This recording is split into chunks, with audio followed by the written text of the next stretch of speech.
Martin Luther King is not a saint. So what?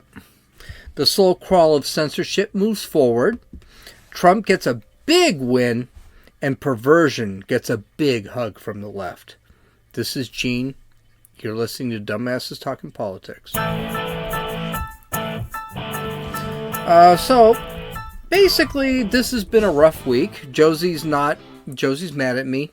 So, I'm going to have a lot of time. I'm pretty sure I'm not going to get any interruptions. But I hate when she's mad at me, so if she dings me, I'm probably going to stop and answer it. The news cycle is getting a little bit crazy, so it's going to be interesting to see what's happening. This first story I got last week, and I was kind of surprised that people thought this was a story. I don't understand. Some bad news came out about Martin Luther King Jr. This news is actually not news, but the media is making it news. Well, the right is making it news. This time, CNN, MSNBC are not talking about this for obvious reasons. But the right is. So when you go to Daily Wire, you go to Fox News, they do talk about this, and I just really don't think this is a big deal. Especially since I've read Martin Luther King's biographies, I've seen some of his movies. Apparently, MLK wasn't the greatest of human beings, personally. He loved women, and he cheated on his wife lots of times, apparently. He was involved in group sex while married. He was even in a motel room while another man was raping a woman. I don't know how true that is. I just don't know how true any of this stuff is. You can't trust everything. Let me give you the story, and then let's talk about this controversy. I'm going to put that in quotes. Once that's done, I'll explain why this is really not a controversy. I don't think we should be tearing down his statues or anything like that. When MLK was pushing, and I'm going to call Martin Luther King Jr. MLK because that's what everyone knows him as, was pushing for the abolition of the Jim Crow laws. He was very much rocking the boat. Racism at that time was systemic. It was just normal to be racist. Blacks had to drink from different water fountains. They had to use different restrooms. It was just, they had to sit in the back of the bus. That is systemic racism, by the way. Whenever you hear someone say that, oh, we're systemically racist today, no, we're not. We were systemically racist. We're not anymore. King wanted to blow that whole thing out. Since race, the FBI wanted to silence King because they wanted to keep racism systemic.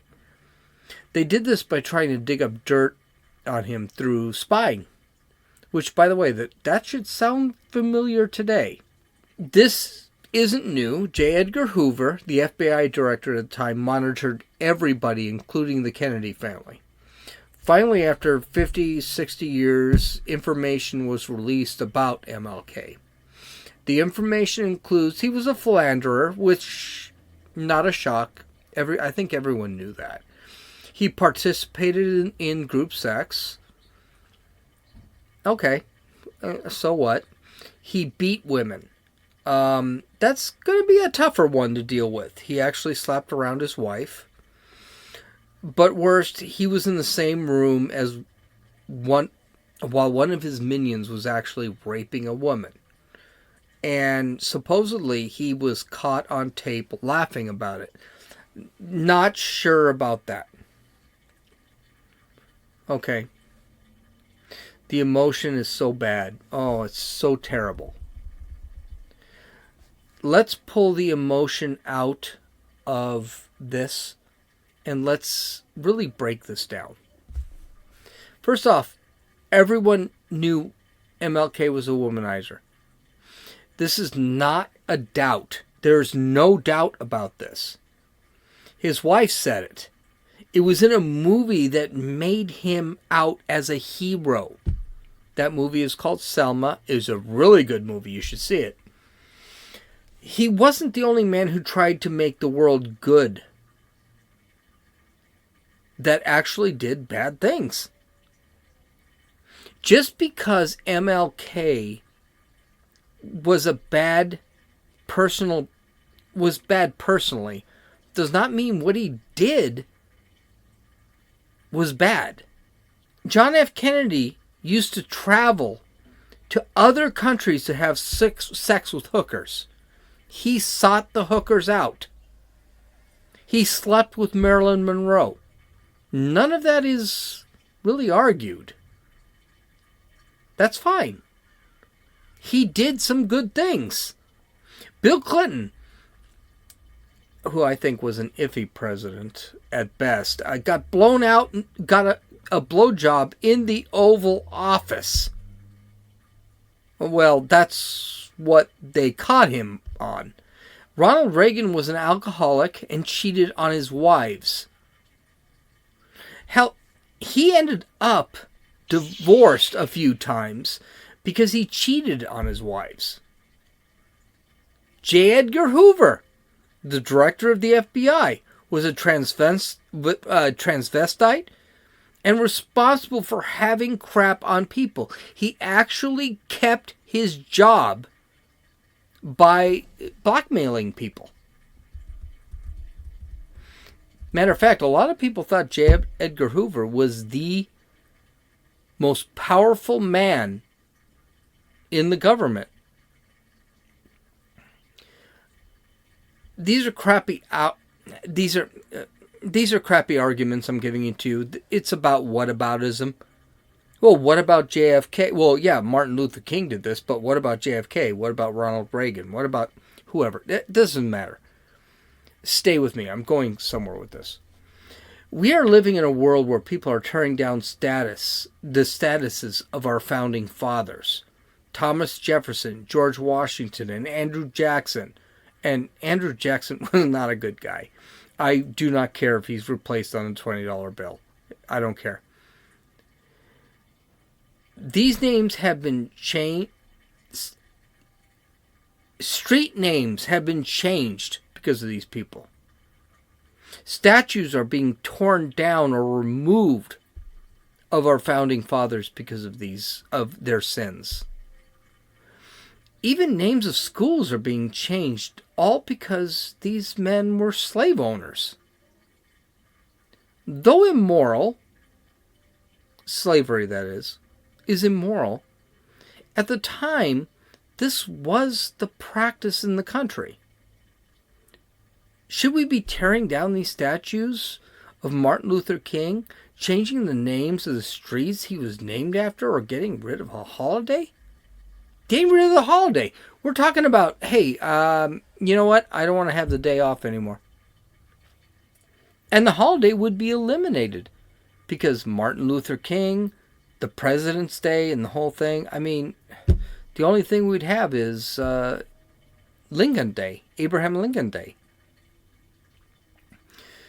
The answer is, of course not. This is stupid.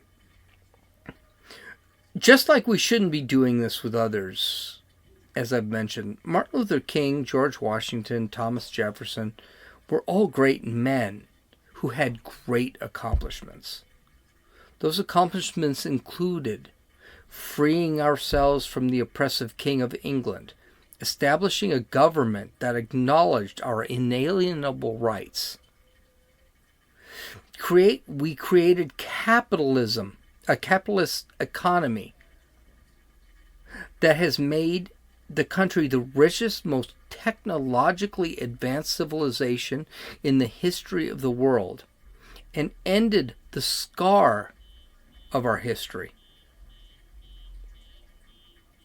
In other words, these people, their mistakes, yes, what they did cleaned our history. They purified our history. The Jim Crow laws establishing the differences our racial differences have nothing to do with societal class. This stuff is so important. We can't let personal failures ignore the societal impact that the activism of MLK actually had. Here's my story. Martin Luther King was personally flawed. That's great. That happens. People are people. We are all personally flawed. I'm personally flawed. MLK is personally flawed. George Washington, Thomas Jefferson, they're all personally flawed. Maybe he wasn't a great man to his wife, but he was a great man to this country.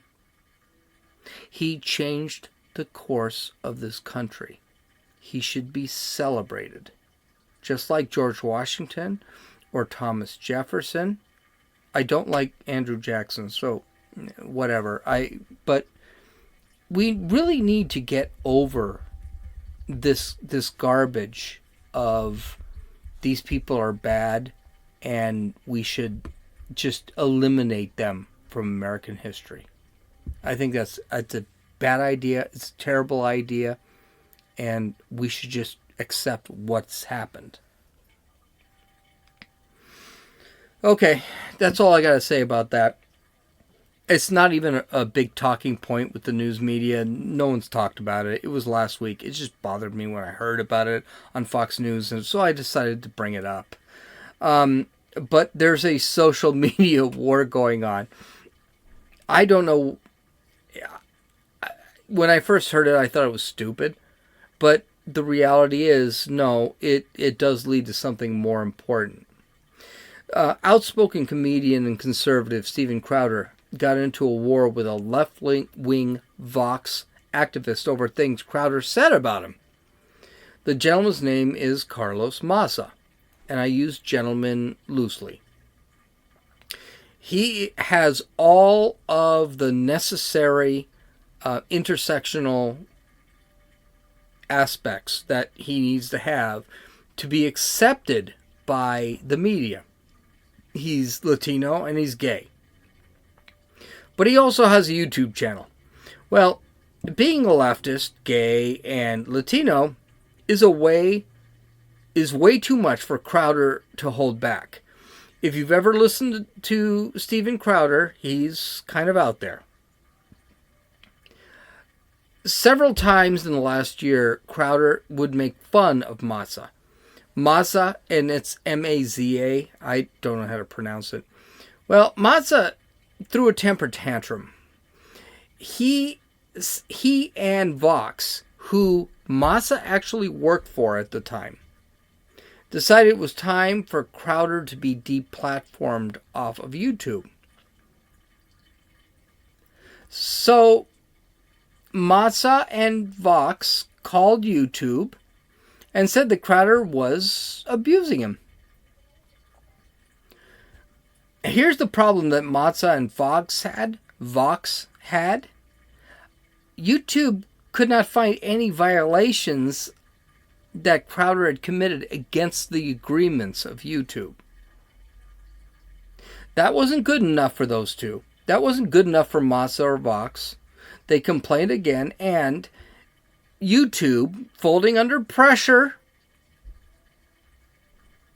decided to demonetize Crowder's channel. Crowder, through his lawyer, decided that it was time to find out why. He wasn't given any reason.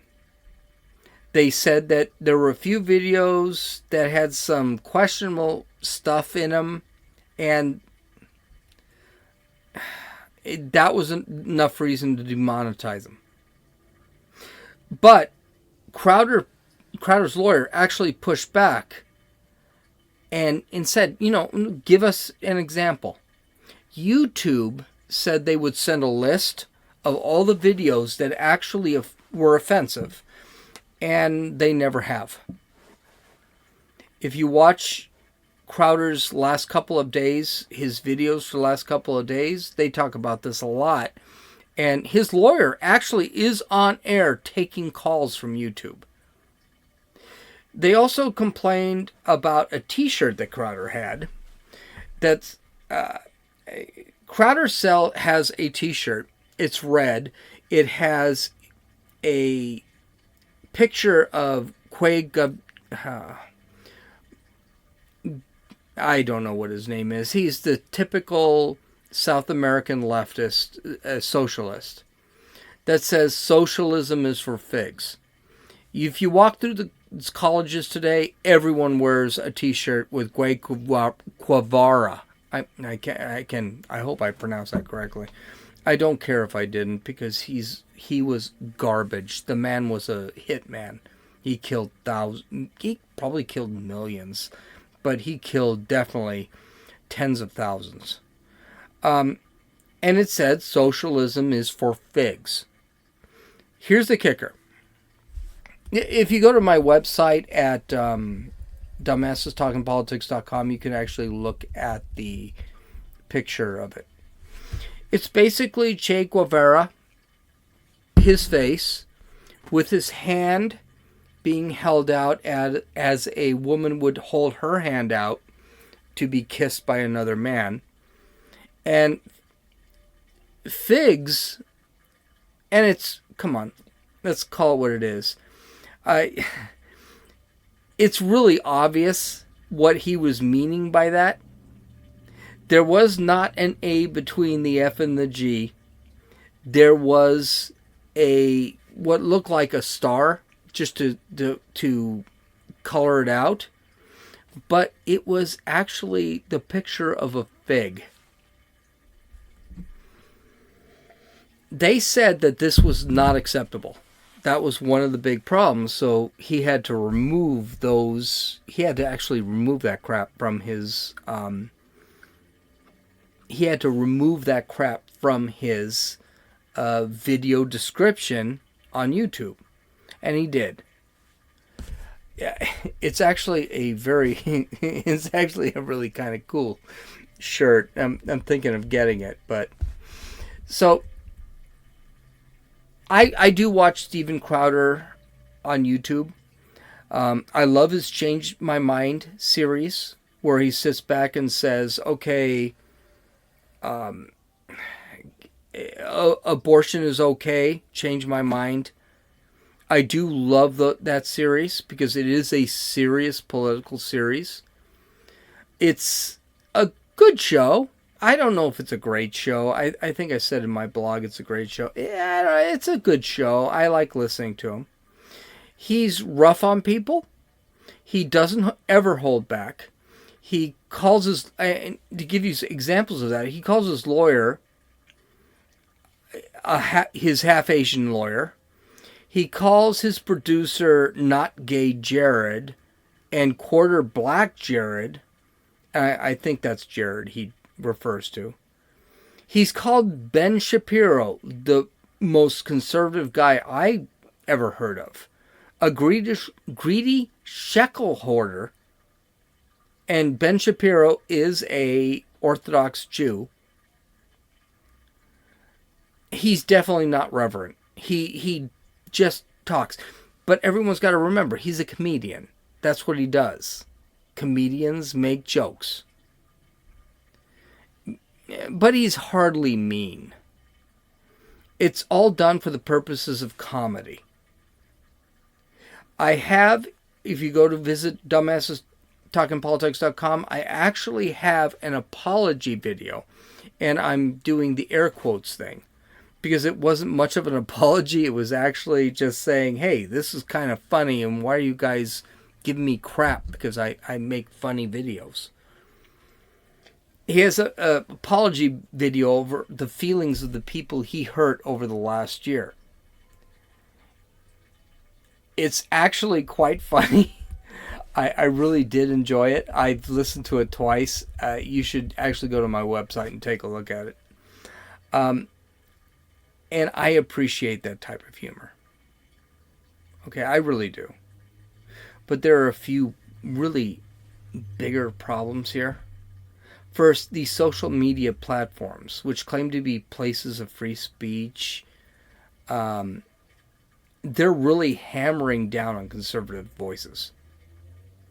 What's worse, they're doing it when conservative voices aren't actually breaking any rules. And they seem to be ignoring it when the liberal voices do it. Carlos Massa is not a good guy. Carlos Massa on Twitter actually pushes violence. Steven Crowder, I've never heard him say this, but he does not push violence on anybody.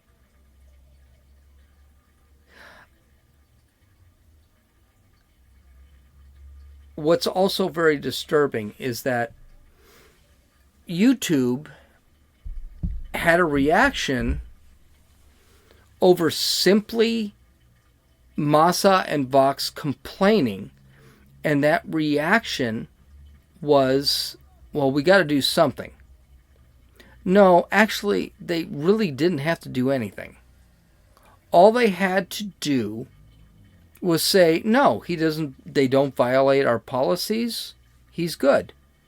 But they decided they decided to demonetize Crowder, which means demonetization means that if you look at a really popular YouTube videos, the videos actually have a commercial that runs before them, and that commercial gives a certain amount of money to Crowder and gives the rest of the money to YouTube. Great. Okay. But when they actually demonetize a creator, we'll call him a creator.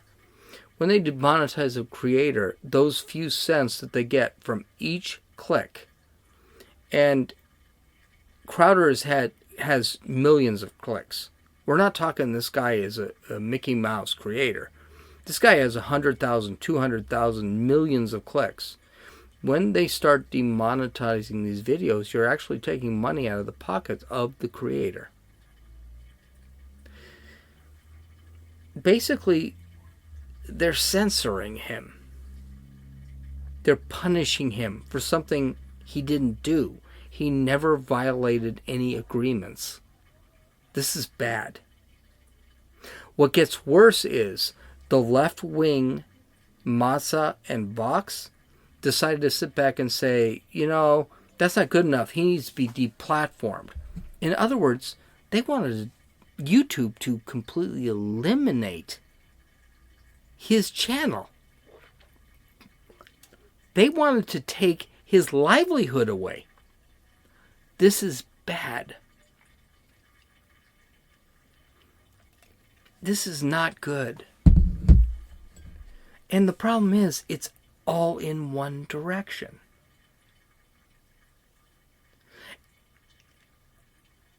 If you're a public figure, you will have a target on your back from those who don't agree with you. But conservatives seem to have that target on their back, and they seem to get nailed by it.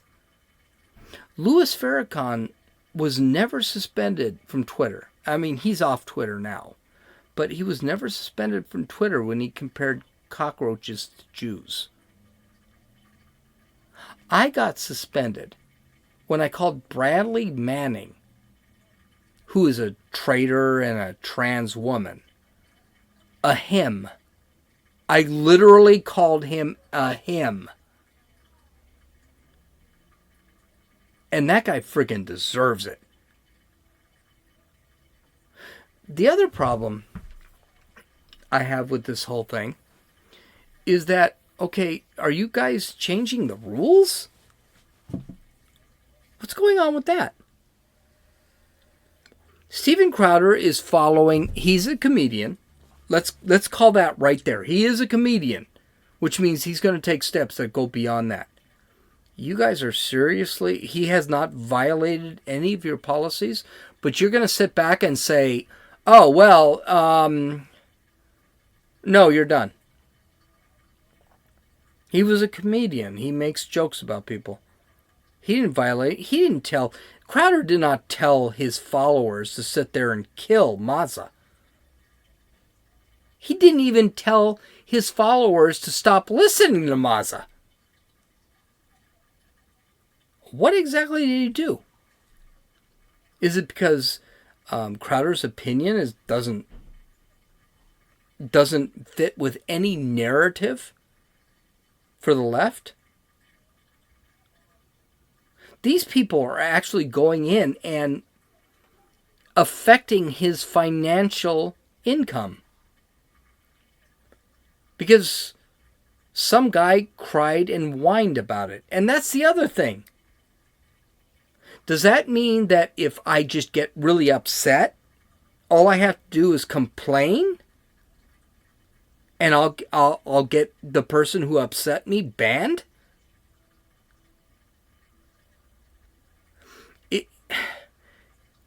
Here's the thing. Again, this Mazza was a public figure. He's got a YouTube channel. Crowder listens to different viewpoints. He's conservative. But he listens to different viewpoints. If someone pissed Crowder off and Crowder complained to YouTube, would YouTube ban that person or demonetize that individual? I bet not.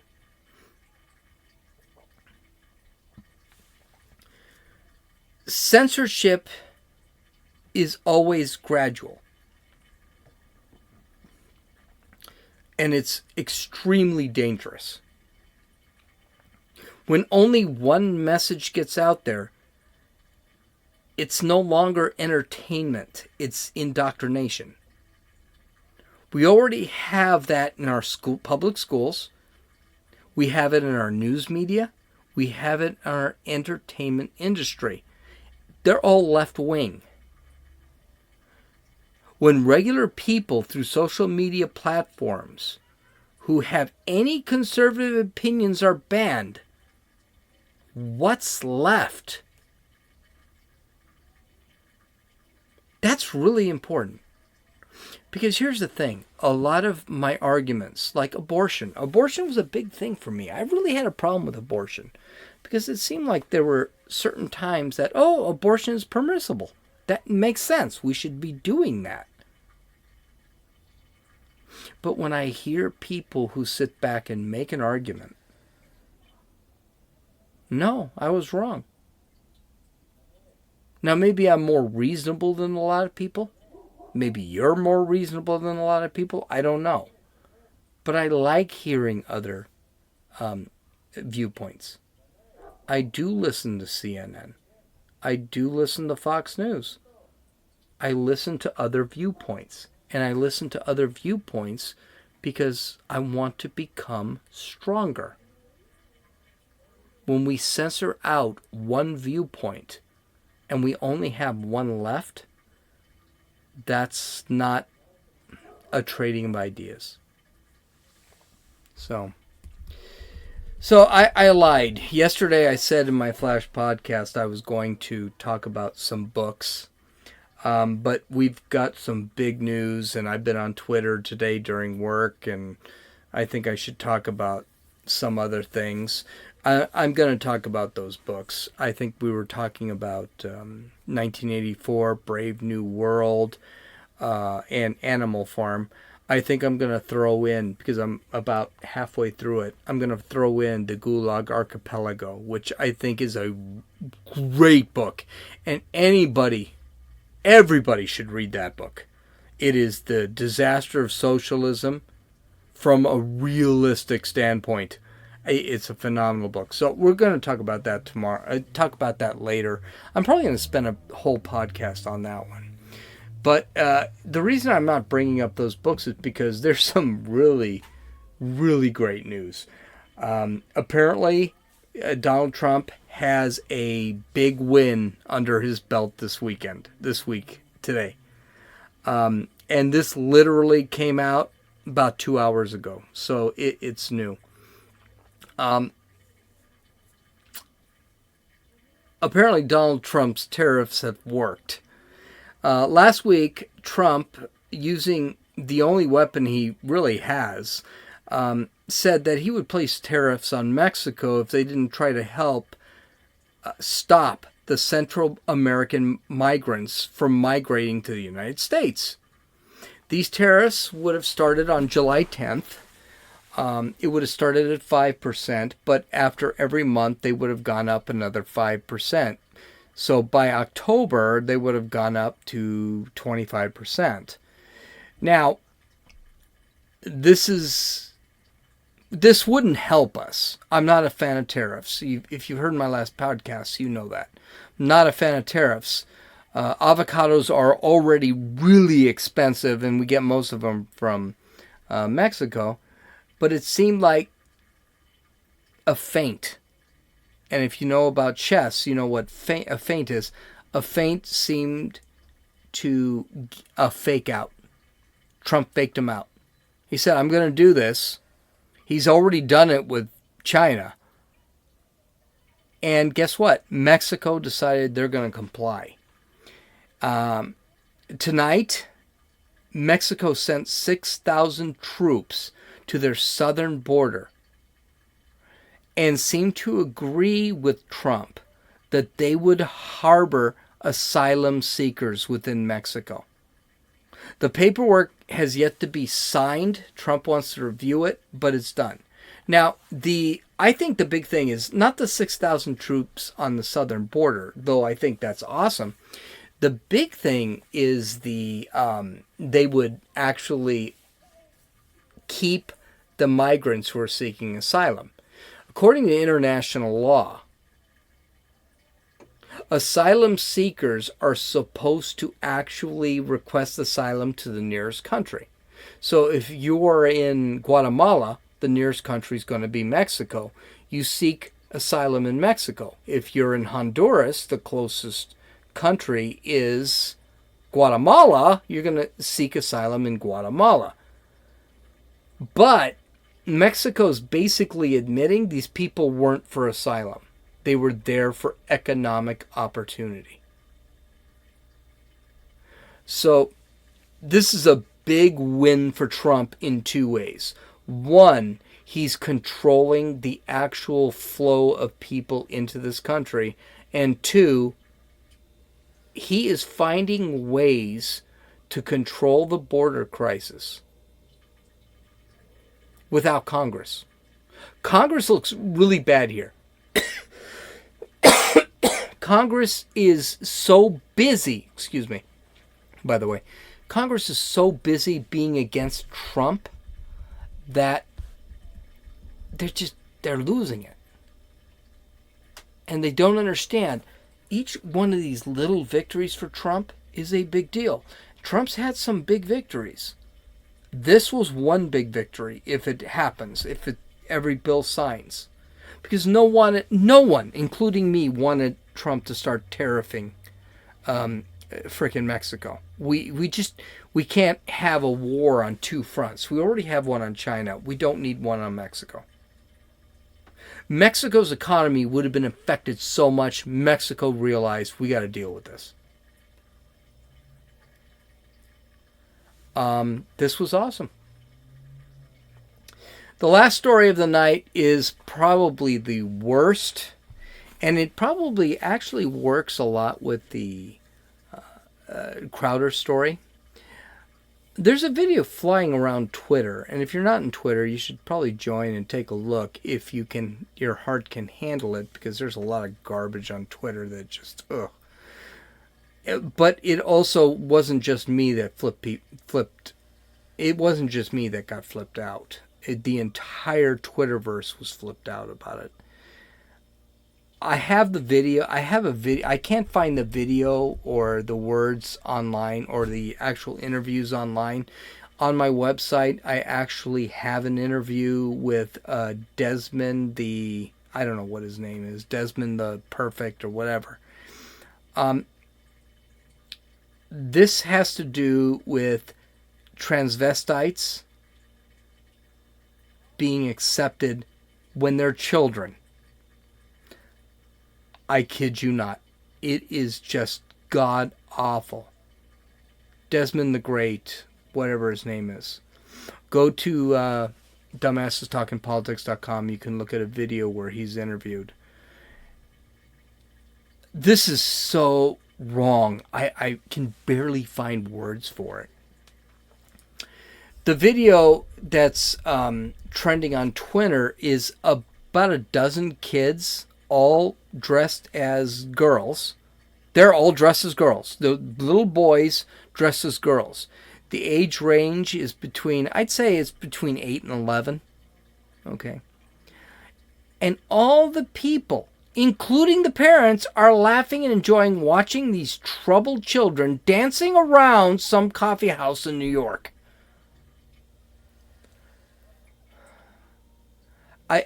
I'm trying to stop myself from cussing. I can't think of anything that's more terrible. I can't think about how this isn't child abuse. This is gender dysphoria. And what gender dysphoria is, it means a child who doesn't have a developed prefrontal cortex does not know the sex they are. And at 11, half the time, they don't even know what a penis is. They are completely lost. Not only these kids, these very ill kids, not getting help, they're being encouraged to do this garbage. I'm trying to calm down here. Listen, I had 4 kids, and they were a ton of challenges. But we disciplined our kids when we got them help, and we got them help when they needed it. And just to be clear, I have a daughter who is married to another woman. I don't have a problem with a child who is gay. I don't have a problem with a child who's a transvestite. I don't have a problem with a child with someone, no. I have a problem with a child who is a transvestite or who is a transsexual. I don't have a problem with an adult who is gay, adult who is transvestite, or an adult who is transgender. I don't. I'm sorry, I just don't. You can sit back and say, oh, yeah, you do. No, I don't. But if my daughter came to me at 11 and said she was gay, I'd tell her, okay, fine, let's deal with this and figure out what we're going to do. There is the mental disease called gender dysphoria. It's part of the psychological DSM-5 until it was removed last year because of political correctness.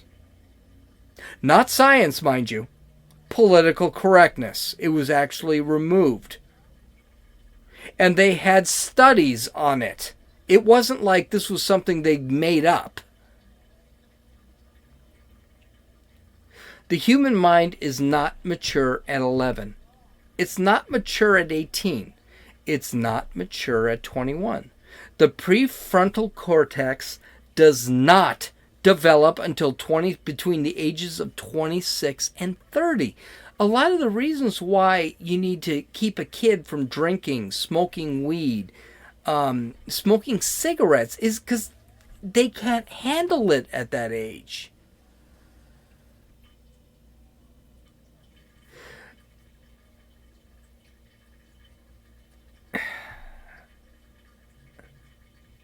It's antisocial. It's abnormal. And it's not diversity.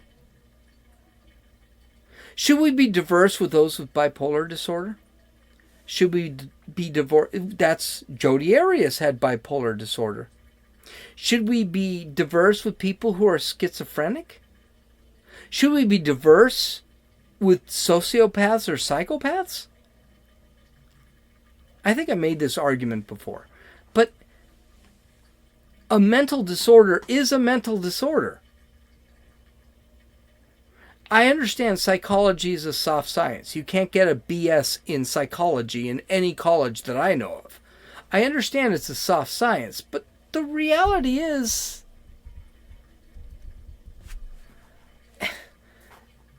we need to really stop accepting perversion as normal. And these little kids, they're not perverted, but they're not normal either. And according to the DSM-5, which is scientifically, there's a ton of studies, most kids who have gender dysphoria end up gay. That's true. Absolutely true. But that doesn't mean at that age they should be able to determine whether they have their penis cut so that they can have a vagina.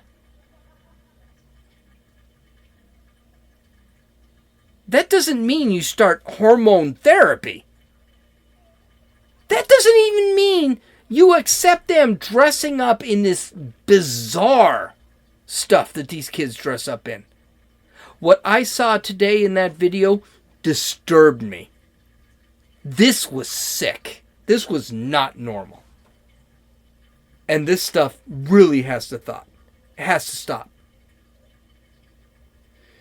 History is going to piss on our era. They're going to look at 2020 and they're going to say, oh man, you guys are really screwed up. They're going to look at our Twitter feeds. They're going to look at everything we used to do. And we're just going to get just nailed. Well, anyway, hey, visit my website at www.dumbassestalkingpolitics.com. You can follow me on Twitter at runninfool, RUNNINFEW. You folks have a good night. I'm looking forward to some awesome things that are going to happen in the next couple of days. Take care. Bye.